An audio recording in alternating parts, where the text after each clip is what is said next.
live. So, not much going on. I just wanted to update you guys on the Tote fish tank here. It's doing really well, holding up these rice fish in it, and they seem to be loving the new setup, the new aquarium. The only thing I want to talk about in terms of the aquarium that they're in is that if you're gonna go in this direction where you're thinking of getting like a tote or some sort of like plastic container, because it is a much cheaper alternative than buying glass or acrylic. Although with acrylic you can do like almost like a DIY build if you really wanted to.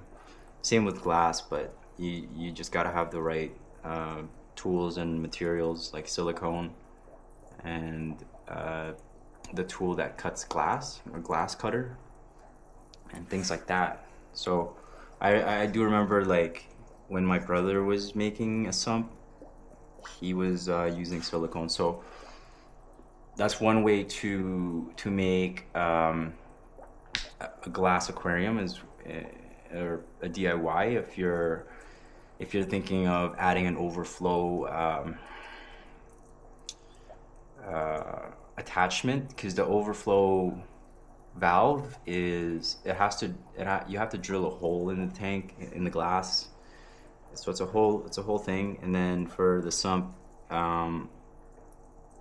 yeah, I'm not gonna get into how to build a sump in this video, but you just need a lot of glass and a lot of silicone because of the way the water flows through the sump. It's a whole thing. But going back to totes, I would say the one that I have is by Rubbermaid. Now I don't know if it's still available in the market. Now this was one of them was actually from my parents. I took this from my parents and just kept it with me for a while, and I didn't realize just how heavy duty this tote is. So when you're selecting a tote, you have to be mindful that it's not really meant for aquarium, although it can hold water. You also want to make sure you understand the types of plastic that you're using, the composition of the plastic. Some plastics are much more are a tougher material than others. Some are brittle and break over time, and they have that cheap feeling to it. This one is very, very sturdy, and like, I don't know what to say, man. This is just insane. It doesn't even bow on the sides, so that's one of the main concerns when you're using a tote for an aquarium is it bowing. If it does bow over time and you don't support it, and you run the risk of the tote expanding too much and cracking because of the expansion. So that's a scary thing to think about. But I've seen some people put a brace securing the middle of the tote, so you can do that simply just by using duct tape to as a brace for your tote to kind of secure the middle of the frame. But for me, I went with this because of the way it was built. Again, the type of plastic that it is. It's one of the more tougher plastics. I can't really remember what it is right now, but I'll put it in down below. But you can see like each side of the tote has these like plastic supports to prevent it from bowing, and that's what you really want in a plastic tote, something that has a lot of support already incorporated into the design. And I actually have it supported on my rack. Now my rack is is it's not completely flat. So some of the wires are sort of overlapping the other wires. So the horizontal wires are over the vertical wires.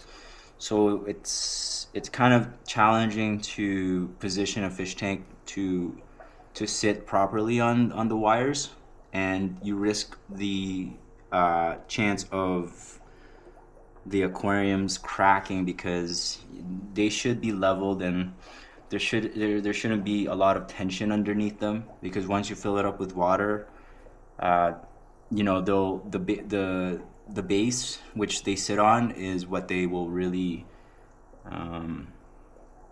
what they will adjust to. And if it's not supported like a styrofoam, then it will crack. If it's uneven surface, it will crack, right? So that's why in the hobby it's so important to have a styrofoam. You're gonna notice some of the more advanced fish keepers, especially the ones with the big aquariums, they'll have styrofoam support underneath their aquarium, and then underneath the styrofoam is like wood.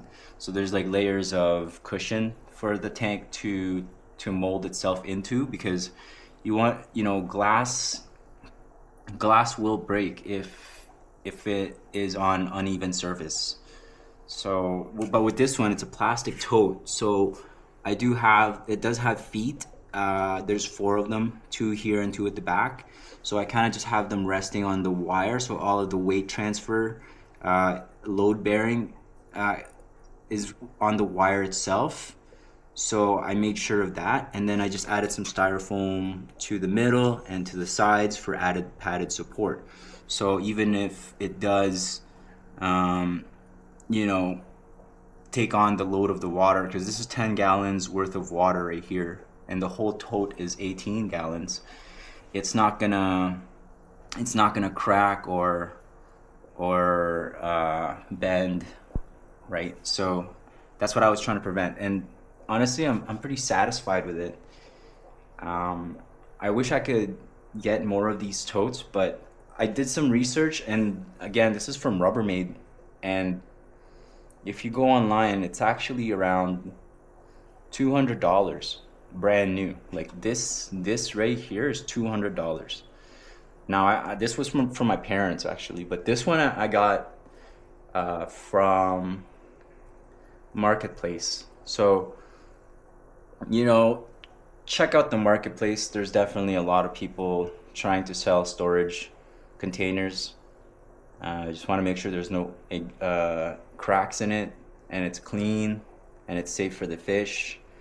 So I made sure I cleaned these first. There's no debris, and then I cycled the water in it, but it's holding up really well. Just 10 gallons. I don't need to put it all the way to 18. And it does have 6 rice fish in it. So, it's working out pretty well. So if you have a tote aquarium, let me know. Let me know what your thoughts are. But I mean, it's kind of like when you buy an indoor pond. It's basically the same concept. It's a plastic tub. You fill it up with water, and then you have a pond indoors. So this is like having a pond, but in a plastic container. And I prefer the clear ones because I do want to see through it and see the fish without having to look at it from a bird's eye view. But I mean, I could look at it from the bird's eye view as well. Not much happening here because I only have 6 rice fish, and when we look inside, there's the monstera. So hopefully there's enough bio load here to provide nutrients for this plant. I really want to see the growth on that plant, because I did get it from Marketplace again for like $5.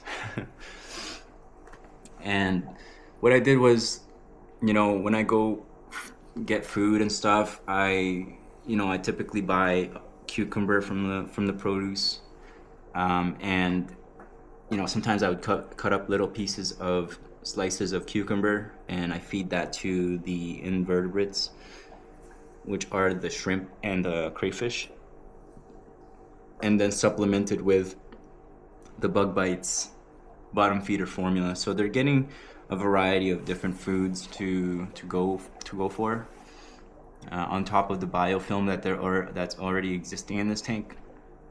So that's really good. And I know I keep talking about the temperature, but I never really show you. I don't know if you can see this one, but it's sitting at 21 degrees. And I know there's gonna be some people in the comments saying that's too cold. The room temperature right now is 24.2. You know, I'm heating the room itself. That's why there's no heater. So, and it is the Canadian. You know, we're going through the middle of winter in Canada, so it's kind of a challenge to heat up a room when it's really cold outside as well. So I still think it's a better alternative to having dedicated heaters though. So I highly recommend just getting heaters, or at least one for your home, and then just heat up the room itself if you have a lot of fish tanks to heat up.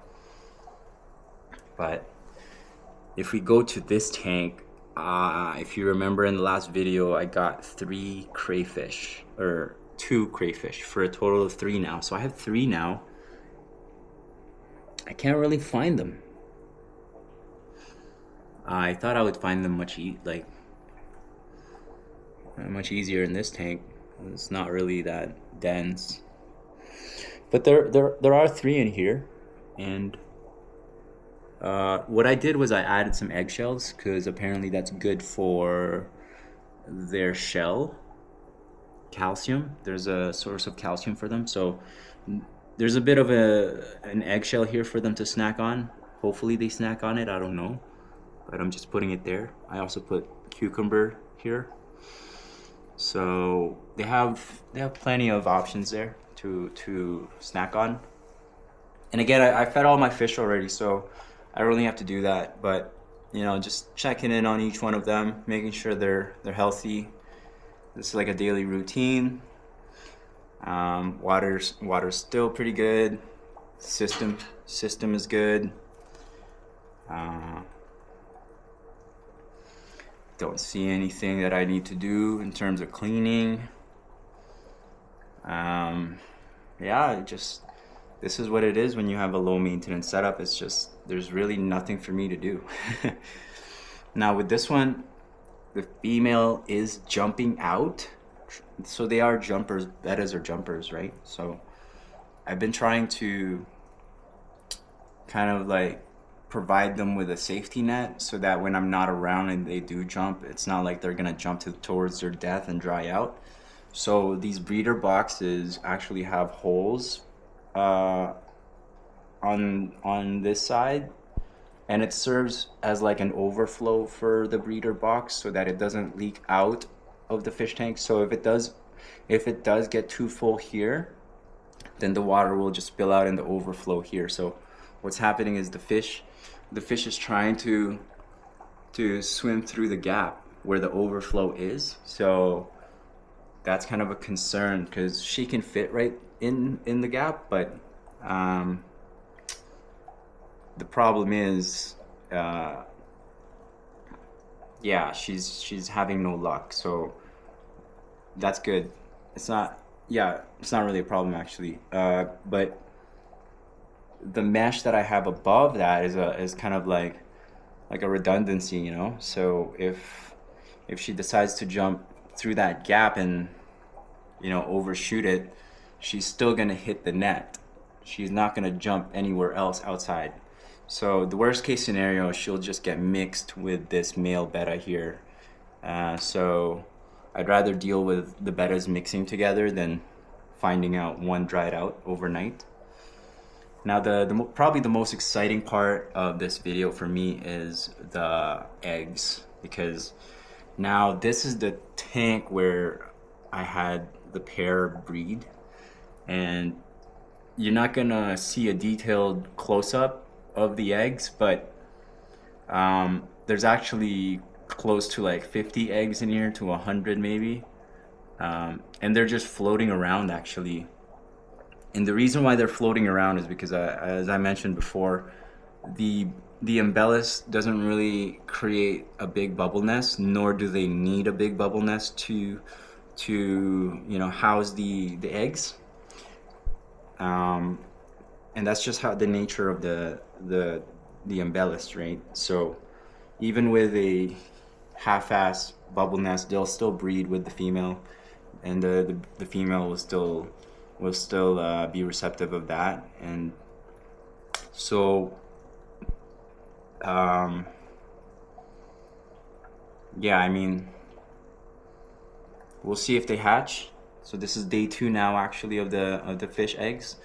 Uh, you know, in the previous video, I did mention I didn't have methylene blue, so I'm just trying my best to go with the natural ways of keeping the fish tank clean, and that's by having almond leaf here for the antibacterial, antifungus, because that's one of the main concerns when you're cultivating eggs, is the fungus buildup, right? So you know, once you get the fungus buildup, it's pretty much going to ruin your batch of eggs. So naturally, the almond leaf will sort of prevent that from happening. And I do constantly monitor the water. I top it up with clean water. Like, I do everything I can to keep a clean environment, clean and healthy environment for the eggs to grow in. So by tomorrow, we should see some wigglers.